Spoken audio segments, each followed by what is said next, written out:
자, 이제 다섯 번째입니다. 신호 위반과 관련된 사례들인데요. 시내버스가 이제 황색 신호일 때 교차로로 진입하다가요. 반대편에서 이제 좌회전에 꼬리를 무는 탑차하고 안타깝게 이렇게 사고가 나는 장면입니다. 도로교통법상 황색 신호입니다. 가는 거 아니잖아요. 쓰는 겁니다.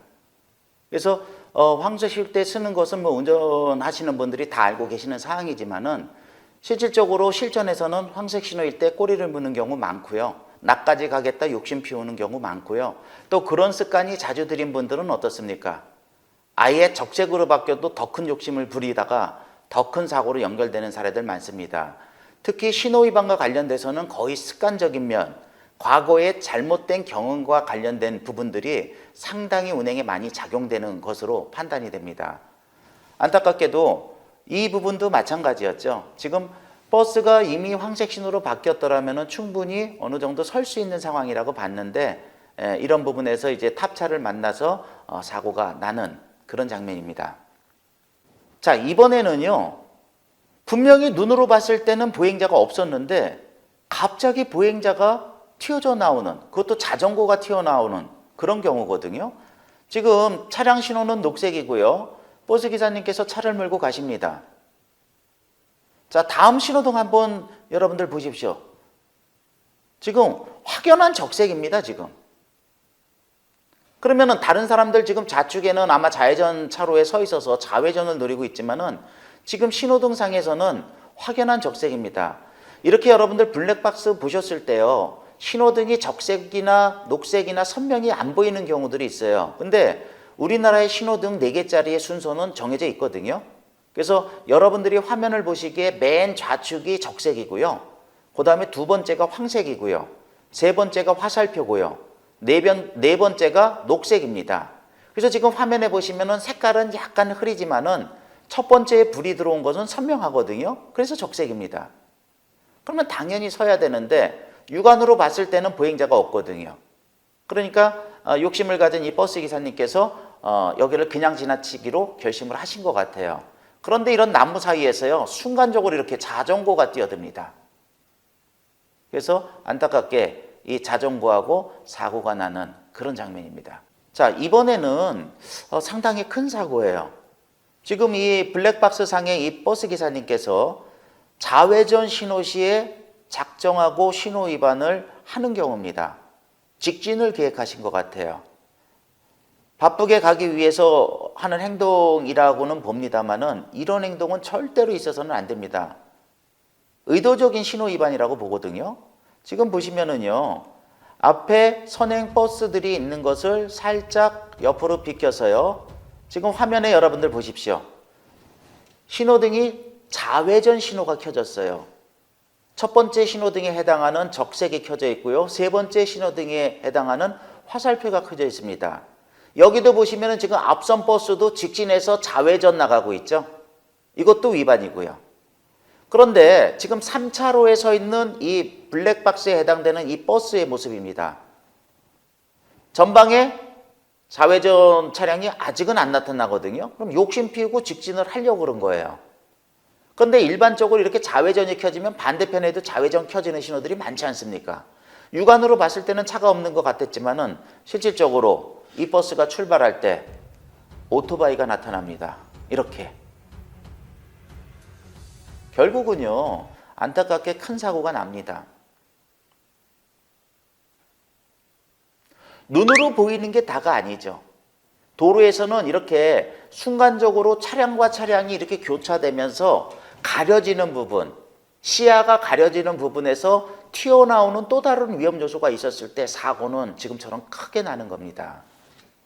상황이 중대한 만큼 여러분들하고 이렇게 따로 제작된 재연 프로그램을 통해서 다시 한번 사고를 재조명해 드리겠습니다.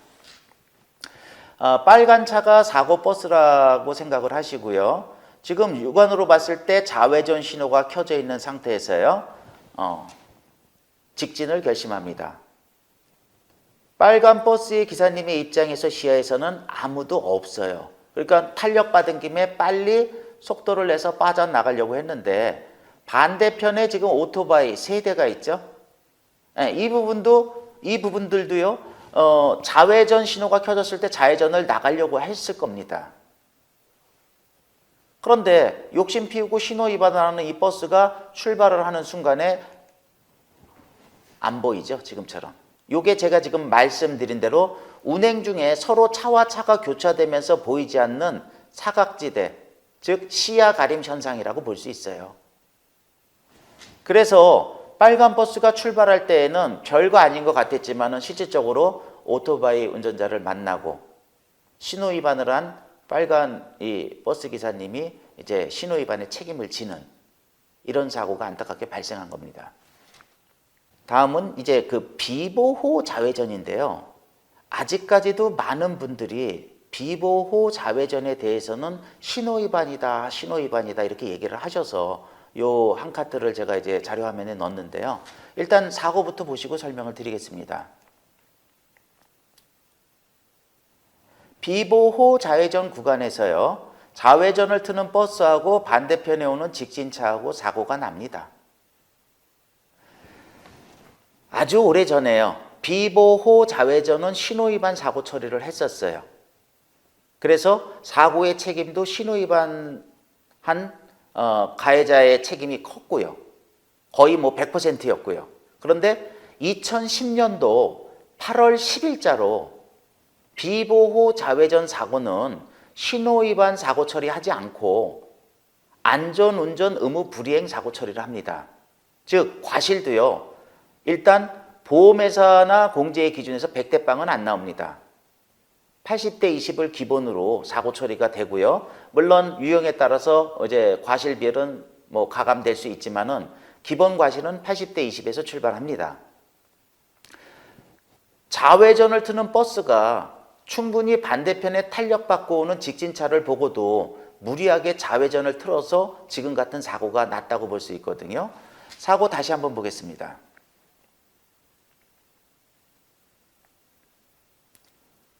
예, 이 부분이거든요. 이 부분에서 버스 기사님의 입장에서는 내가 좀 더 빨리 갈 수 있겠다 생각했지만 실질적으로 상대편의 속도도 만만치 않죠. 상대편도 신호 끝 무렵에는 요 신호 받겠다라는 의지 갖고 탄력받고 오는 경우들이 많거든요. 내 입장에서 판단만 했지 상대편의 입장을 고려하지 않은 입장이고요. 적어도 비보호 좌회전 구간에서는 다른 차량의 통행에 불편을 주지 않으면서 갈 수 있답니다. 그리고 사고가 났을 때 비보호, 말 그대로 보호를 해주지 않는 신호라는 거예요. 그렇기 때문에 좌회전 차량에게 80%의 과실이 기본 과실로 매겨지는 그런 사례입니다. 무리한 좌회전의 결과가 이렇게 사고가 발생됐다고 봅니다. 비보호 좌회전은 신호위반 사고 처리 안 합니다. 비보호 좌회전은 안전운전 의무 불이행 사고로서 처리가 됩니다. 그 점도 여러분들이 꼭 기억해 주시기 바랍니다.